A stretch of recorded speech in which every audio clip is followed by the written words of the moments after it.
Rečenica. Rečenica je riječ ili skup riječi kojim se izriče potpuna obavijest. Rečenice možemo podijeliti po priopćenoj svrsi, po sastavu ili po subjektu.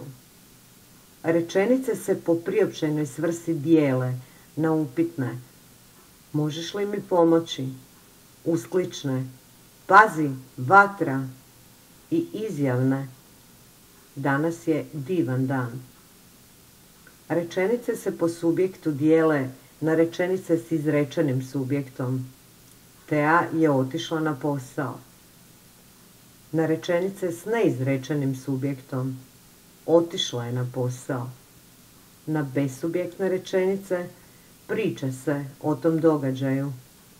Na rečenice s više subjekata: Tea, Luka i Davor dobri su prijatelji. Rečenice se po sastavu dijele na jednostavne i složene. Jednostavne se dijele na neproširene i proširene, a složene na nezavisne i zavisne. Jednostavne neproširene rečenice sastoje se samo od predikata i subjekta.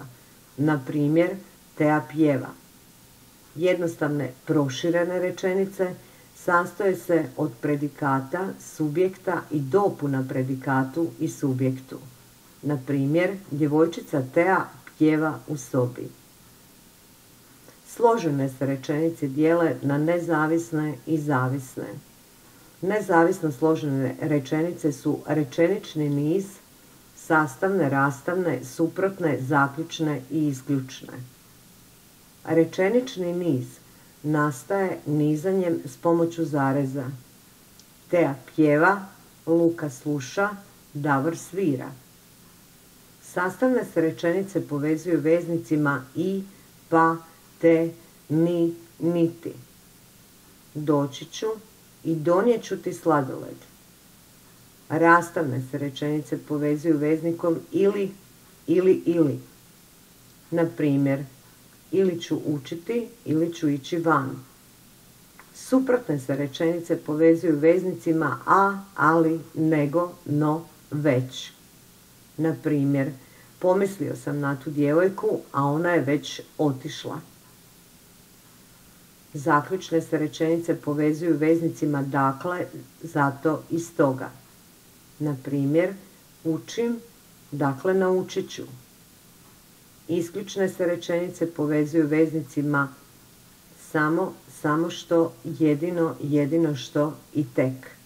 Na primjer, svi su došli, samo je Marko ostao kod kuće.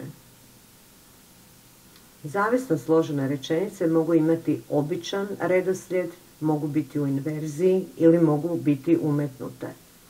Ako je riječ o običnom redoslijedu, tada prvo ide glavna rečenica pa zavisna. Ako je riječ o obrnutom redoslijedu, tada prvo ide zavisna pa glavna.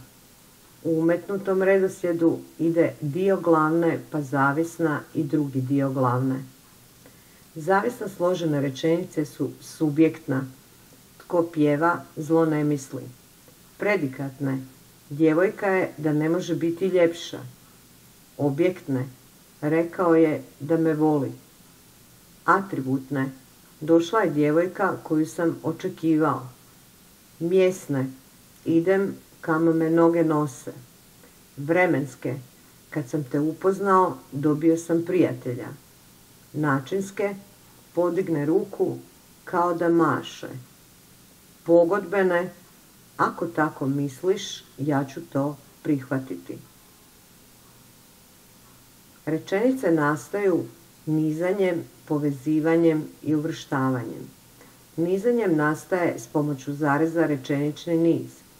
Povezivanjem s pomoću veznika nastaju nezavisno složene rečenice, a uvrštavanjem također s pomoću veznika nastaju zavisno složene rečenice. Vremenski odnos u rečenicama može biti istovremenost, kada se radnja i jedne i druge rečenice događa u isto vrijeme, ili prijevremenost, kada radnja jedne rečenice prethodi radnji druge rečenice. Rečenične dijelove poslušaj u gramatičkom ustrojstvu rečenice.